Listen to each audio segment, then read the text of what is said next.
Cordial saludo, estimado docente y compañeros. El día de hoy tengo el placer de presentarles al grupo número 1, que lo integra la señorita Ginette Valeria Costa Camelo, Iván Rolando Castiblanco Murcia, Felipe Eduardo Contreras Gómez y quien les habla, Daniel Felipe Espitia Goyeneche. Para el día de hoy tenemos una agenda en donde vamos a hablar sobre la encomienda del feudalismo, el concepto del comunitarismo, un paralelo de Suecia, Finlandia y Noruega si son países socialistas o comunistas, y por último, la teoría del derecho de Kelsen. Pues bien, la encomienda colonial cumplía varias funciones en favor de la corona y una de ellas era la de defender las recién conquistadas tierras, especialmente de los ataques de los indígenas. A continuación, le doy la bienvenida a mi compañera Ginette, donde nos va a contextualizar el significado del comunitarismo.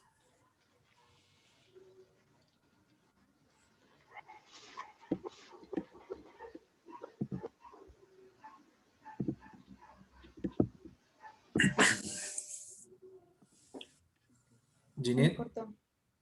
Perdón, se me fue el internet un momentico. Dale, tranquila, no te preocupes. El comunitarismo como filosofía aparece a finales del siglo XX en oposición a determinados aspectos del individualismo y en defensa de fenómenos como la sociedad civil.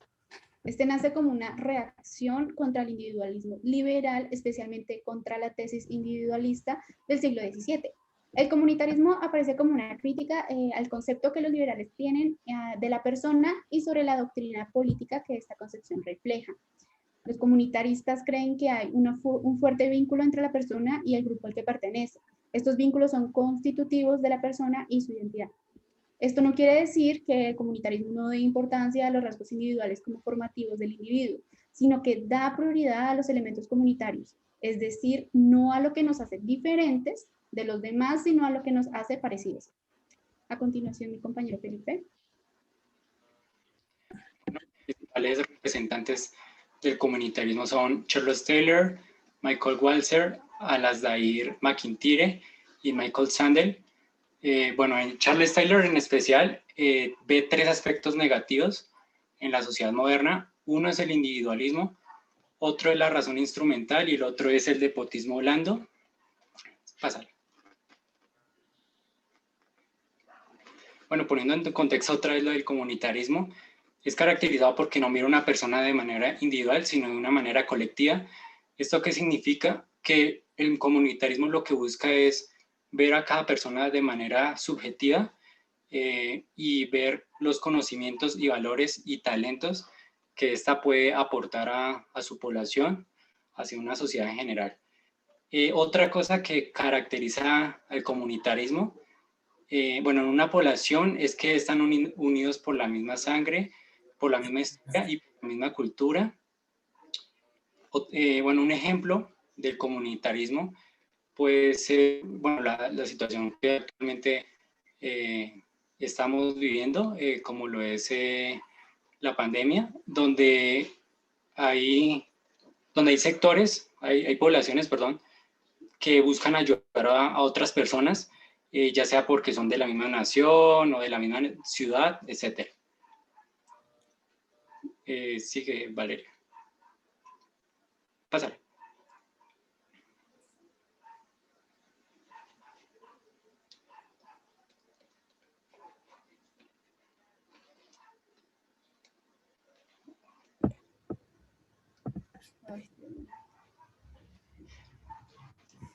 También podemos hablar del comunitarismo sensible que practica Amitai Etzioni, quien propone una nueva regla de oro para afirmar simultáneamente los derechos y obligaciones tanto comunitarios como individuales.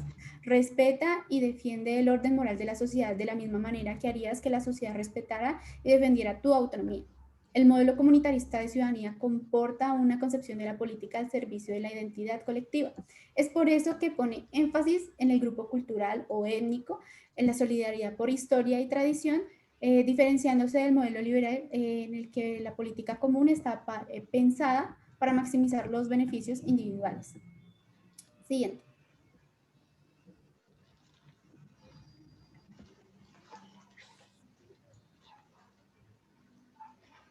Bueno, ya hablando de los países de Suecia, Finlandia y Noruega, podríamos decir que Suecia es una monarquía parlamentaria y su jefe de Estado es el rey Carlos XVI.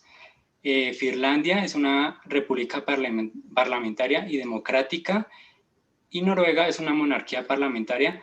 Algo que caracteriza a estos tres países es que, bueno, además de que son un poco capitalistas, es que sus niveles de corrupción son muy bajos y por esto pues han podido surgir. Siguiente.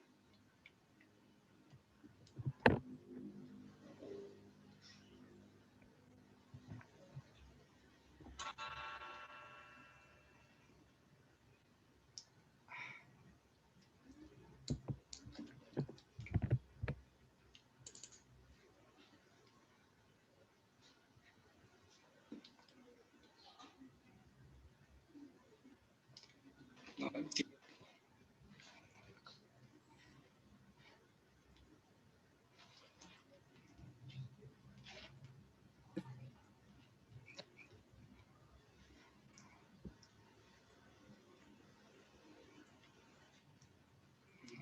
Felipe. No, acá se me está trabando. ¿Sí me escuchan? Sí. El internet me está molestando.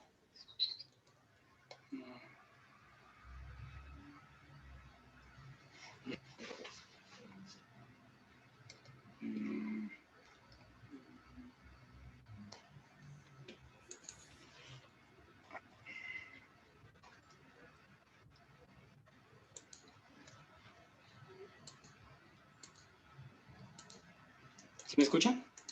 Sí. Creo que te toca a ti, o sea, es que acá No, se te falta hablar del Noruega, ¿no?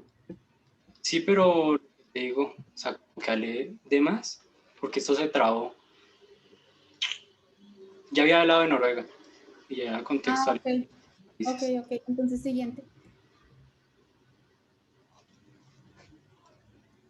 Bueno, con la anterior, hablemos de Suecia. Muchos ven a Suecia como socialista, sin embargo, el país es de hecho muy procapitalista, pero lo hace con la redistribución a través de los impuestos. Los ingresos personales son grabados como una tasa del 61.85%, más un 7% de impuestos de seguridad social para los empleados. Además de estos impuestos, Suecia también tiene un impuesto al consumo del 25%. Bueno, ¿y qué es lo que pasa? El socialismo democrático pretende combinar el gobierno de la mayoría con el control estatal de los medios de producción. Sin embargo, los países escandinavos como Suecia no son buenos ejemplos de socialismo democrático en acción porque no son socialistas. Siguiente, por favor. Lo mismo pasa con Finlandia, ya que a pesar de tener impuestos altos y un gasto público elevado, Finlandia está lejos de encajar en la definición clásica de una economía socialista, puesto que goza de un alto nivel de libertad económica. Siguiente, por favor.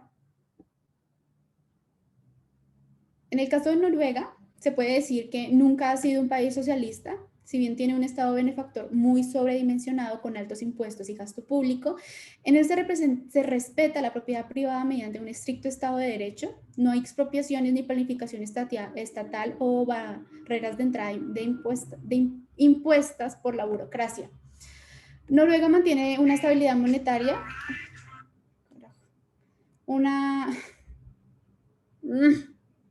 me perdí.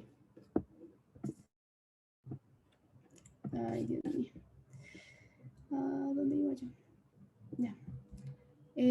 Noruega mantiene una estabilidad monetaria sin intervención gubernamental. El país tiene un gran compromiso con el libre comercio.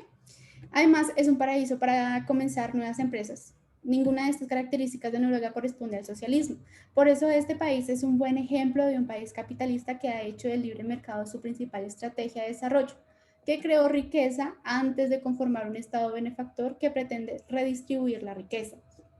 Con lo anterior podemos concluir que al ser países con modelos de una libre economía y un poder descentralizado son países que siguen un modelo económico capitalista a pesar de querer mantener un estado de bienestar, por lo que normalmente suelen tacharlos de socialistas. No siguen ningún patrón de socialismo. Recordemos que el socialismo, el Estado es el que se encarga de manejar a las empresas y la economía en general. Aquí no hay libertad económica y se vela por un estado de bienestar general de la población, caso que para estos países, por lo que vimos anteriormente, no cuenta. Lo que pasa con los estadounidenses es que lo que confunden con socialismo es en realidad una socialdemocracia, un sistema en el que el gobierno pretende promover el bienestar público mediante fuertes impuestos y gastos en el marco de una economía capitalista. Esto es lo que practican los escandinavos. A continuación, mi compañero Iván con la teoría de Kelsen. Cordial saludo para mis compañeros, para el docente. A continuación les voy a hacer una narrativa sobre la teoría de Kelsen. Pues, a ver, básicamente la teoría de Kelsen es una teoría basada en el positivismo, es decir, en el conocimiento. Kelsen busca, mediante sus estudios, separar el derecho de diversidad de disciplinas que durante mucho tiempo se relacionaban, llámese moral, llámese sociología, llámese psicología. Entonces, ese es uno de los primeros puntos dentro de la teoría. Igualmente, en el desarrollo de los procesos, su principio es el principio de imputación, más no el de la causalidad, que el de la causalidad se relaciona con las ciencias de la naturaleza. Por otra parte, Kelsen nos deja un aporte grandísimo para el derecho. Digamos que él excluye y ausencia de la responsabilidad de algunos individuos que no tienen plena conciencia, lo que hoy se conoce como la inimputabilidad. Igualmente les voy a compartir algunos conceptos de Kelsen sobre el derecho, la ciencia del derecho, el derecho y el Estado. Para Kelsen, el derecho es una técnica social y coactiva utilizada para inducir el comportamiento de los individuos. La ciencia del derecho es un objeto estático, es un conjunto de normas establecidas en un orden social para regular las conductas de los hombres. El derecho y el Estado simplemente son dos factores que no son los mismos, pero que no son inseparables, ¿sí? El derecho es un conjunto de normas, como ya lo mencioné, es un conjunto de normas que regulan el comportamiento de los hombres. Y el Estado es un ente en el cual viven esos individuos. Igualmente, el derecho le otorga al Estado el uso legítimo de la fuerza para, digamos que, a conductar estos individuos dentro de un territorio específico. A continuación, les voy a hacer una narrativa sobre la pirámide de Kelsen. Entonces, observamos acá la Constitución, la cual pertenece a un nivel fundamental, según la clasificación de Kelsen. Seguimos con leyes orgánicas y especiales, la cual pertenece, al igual que las leyes ordinarias y decretos, a un nivel legal. Sigue reglamentos, ordenanzas y sentencias que pertenecen al nivel sublegal. Igualmente, para que pronto comprendamos esta pirámide, podemos observar que en la cima está la Constitución y solamente hay un cuadrito. Entonces, eso significa, pues obviamente, que es la Carta Magna. Solo acá en todos los estados solo hay una Constitución, no pueden haber dos. Y para modificar, digamos, acá en Colombia, esta Carta Magna, según el artículo 374 de la Constitución Política, se puede hacer mediante una asamblea constituyente o mediante un plebiscito. Por otra parte, las leyes orgánicas y especiales son emitidas por el Poder Legislativo, llámese el Congreso. Las leyes ordinarias, el Congreso, y los decretos, el Poder Ejecutivo, llámese el presidente, alcaldes, gobernadores, al igual que los reglamentos, las ordenanzas. Por último, vemos las sentencias. Las sentencias son emitidas por el Poder Judicial. Como podemos ver, como podemos comprender, la pirámide, vemos que empieza acá algo muy reducido y cada vez se va ampliando más cuando llegamos ya a las sentencias, que son bastantes cuadritos, son bastantes sentencias, bastantes normas. Es para que por favor comprendamos la pirámide de Kelsen. A continuación, mi compañero Felipe continuará con la exposición de la teoría del derecho de Kelsen. Gracias, Iván. Concluyendo, estimado docente y compañeros, el ordenamiento jurídico colombiano claramente se haya erigido sobre la primacía de esta constitución política, ¿cierto? Y de conformidad con los planteamientos del llamado positivismo jurídico, como lo indicaba Iván, que el máximo exponente fue el señor Hans Kelsen, en donde las demás normas se hallan en un ordenamiento piramidal como lo observamos en la diapositiva que estamos presentando, que le da su validez normal, ¿cierto? Ya el orden jurídico constitucional del 91, construido sobre el paradigma del Estado Social de Derecho, presupone las nuevas instituciones resolverían, digamos, en un hipotético caso o en la realidad, los problemas sociales a través de una norma jurídica. Ya la estructura escalonada del orden jurídico, como lo indicaba Hans Kelsen, este señor jurista austriaco, en su obra ya citada La teoría pura del derecho, expone brillantemente la tesis sobre la jerarquización escalonada de estas normas jurídicas. Pero ya en el contexto colombiano, el orden jerárquico normativo del 91 promulga la nueva constitución política defendiendo que Colombia es un Estado social de derecho y democrático, claramente, organizado en una forma de república unitaria donde se centra un poder fundada en el respeto a la dignidad humana, en el trabajo y la solidaridad. En conclusión, se advierte que este orden jurídico constitucional tiene valores morales y éticos, ¿cierto? Que conllevan a una aspiración de un Estado social de derecho, como todos lo sabemos, pero que realmente es más metafórico que lo que estamos observando, demostrando así un problema que para el desarrollo de la misma va a ser bastante complejo. Con esto finalizamos y de antemano les damos las gracias por su atención. Feliz noche. Muchas gracias.